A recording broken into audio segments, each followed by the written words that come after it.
Bom, então, continuando, gente, estávamos analisando o 555 do Código de Processo Civil, que fala da acumulação de pedidos na ação possessória de força nova.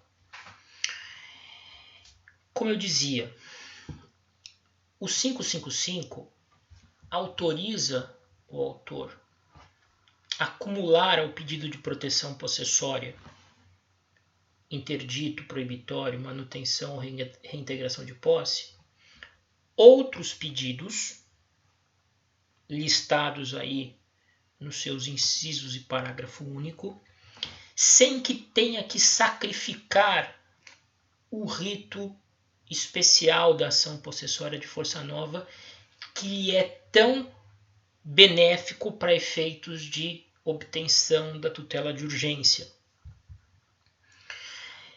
Se não fosse por esse artigo 555, ao acumular ao pedido de proteção possessória, por exemplo, reintegração de posse, um pedido de condenação do réu em perdas e danos, ou de indenização dos frutos por ele usufruídos durante o período da ocupação indevida, o autor teria que sacrificar o rito especial. Sacrificando e renunciando com isso a possibilidade de obter uma liminar capaz de assegurar uma proteção mais rápida e imediata com mais facilidade. Vou dar um exemplo para vocês. Imagine a seguinte situação. O sujeito teve lá o sítio invadido. Soube da invasão, só que demorou 7 meses para propor a ação, uma ação de reintegração de posse. A essa ação de reintegração de posse, que é de força nova, porque é intentada dentro de ano e dia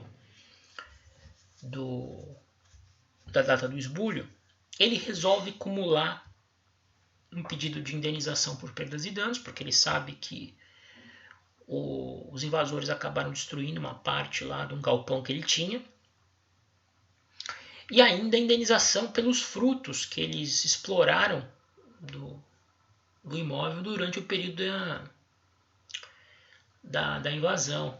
Eles, por exemplo, colheram lá umas laranjas que ele tinha plantada, usufruíram, né, do leite, do gado que havia na fazenda, enfim, se beneficiaram com a prática ilícita que perpetraram ao invadir a fazenda. Se não fosse pelo 555, esse autor, que demorou 7 meses para propor ação possessória, iria ter que ir para o rito comum, em que se exige para a obtenção da tutela de urgência a demonstração da plausibilidade do direito e do perigo de dano irreparável e de difícil reparação, a urgência. Muito possivelmente, alguns juízes negariam a liminar nesse caso, negariam a tutela de urgência nessa situação. Por quê? Porque a demora de 7 meses para a propositura de uma ação com vistas à recuperação do bem e recomposição dos prejuízos denota uma certa despreocupação do requerente. Sugere que ele não tenha tanta pressa assim em reaver a coisa, que a situação não é tão grave assim como ele narra. Porque se fosse grave, se fosse urgente, se o dano fosse de fato importantíssimo, certamente a ação teria sido proposta antes. Mas com o artigo 555, sendo possível a acumulação sem prejuízo do rito especial, com uma aplicação excepcional à regra geral do artigo 327, esse mesmo autor terá a oportunidade de reaver a coisa muito mais rapidamente, bastando que ele demonstre ao juiz que a invasão, que o esbulho aconteceu há menos de ano e dia. Porque nas ações de força nova, que pressupõem prepositura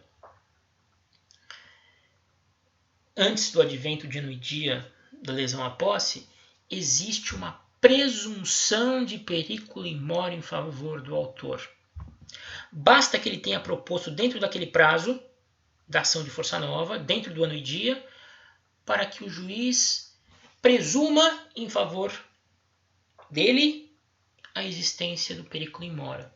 A lei cria essa presunção e por isso a vida da vítima fica mais fácil nesses casos. Então vejam a importância desse artigo 555, que permite a acumulação de pedidos sem prejuízo do rito especial. Né?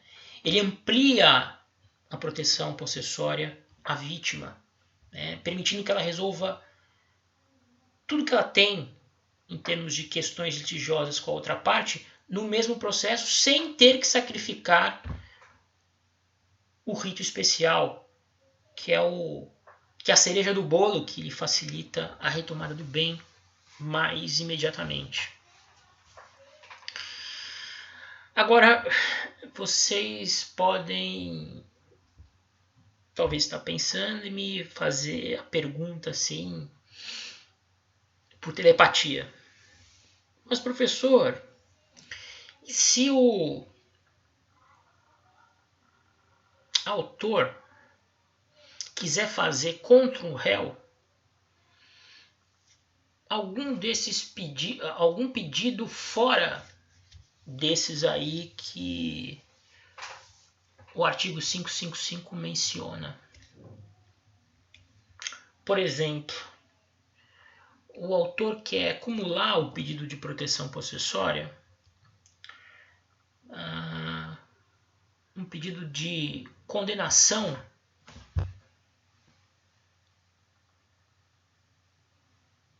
um pedido de demolição de construções que tenham sido feitas pelo réu na coisa. O cara invadiu lá o sítio, construiu um celeiro precário lá no meio de uma área que era utilizada para lazer. Eu vou recuperar a coisa, ainda vou ter que arcar com a demolição daquele troço que ele construiu lá sem que eu tivesse autorizado, que acabou atingindo uma área importante da minha propriedade. Pô. Aí entende-se que o autor deverá abrir mão do rito especial. Porque aquele pedido que teria que ser processado pelo rito comum numa ação em que ele fosse a única pretensão do autor,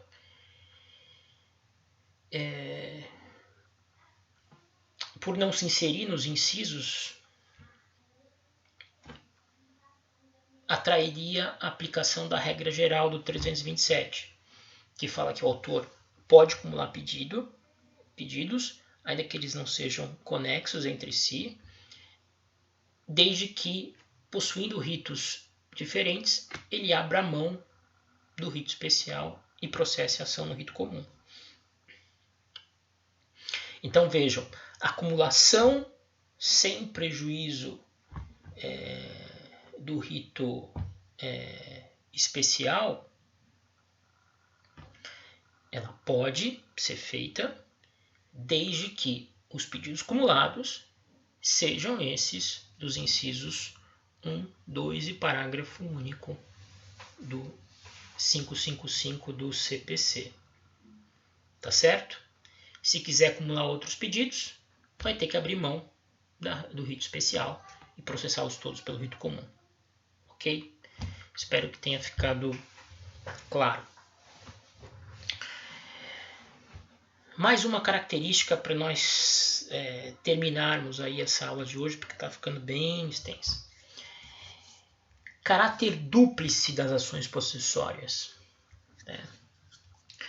O que é uma ação dúplice.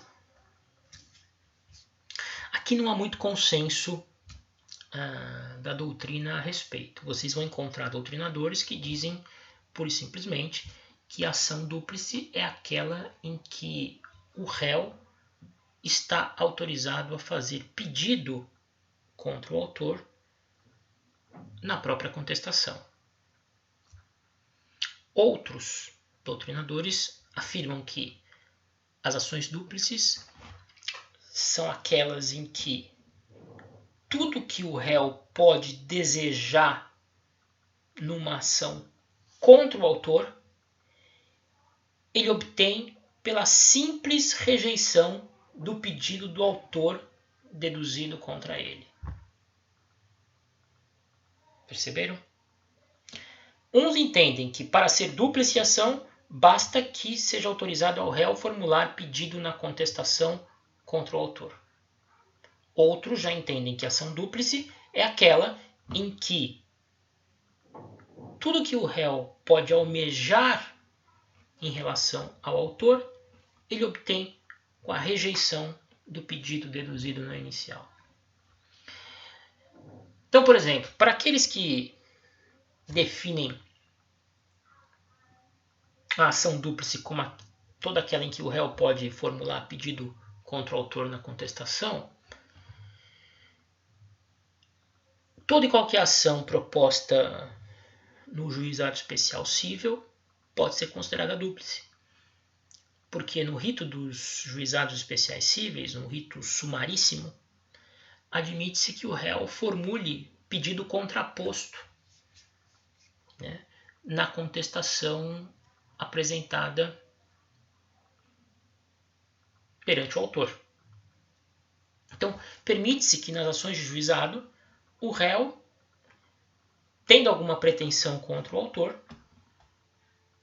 e desde que ela seja conexa com o pedido feito na inicial, é possível a formulação de pedido de contra-ataque direto na contestação. Já para aqueles que entendem que a ação dúplice é aquela que tudo que o réu pode esperar e desejar contra o autor, ele obtém com a rejeição do pedido inicial, citam como exemplo de ação de caráter dúplice a ação de alimentos, né? Porque tudo que o alimentante pode desejar contra o alimentando é obtido com a rejeição do pedido de alimentos feito na inicial. Ele não precisa propor outra ação contra o alimentante. Tudo que ele pode, contra o alimentando, tudo que ele pode esperar em seu favor, ele obtém quando o juiz nega os alimentos pretendidos pelo alimentando no inicial. Vou parar aqui e a gente já prossegue.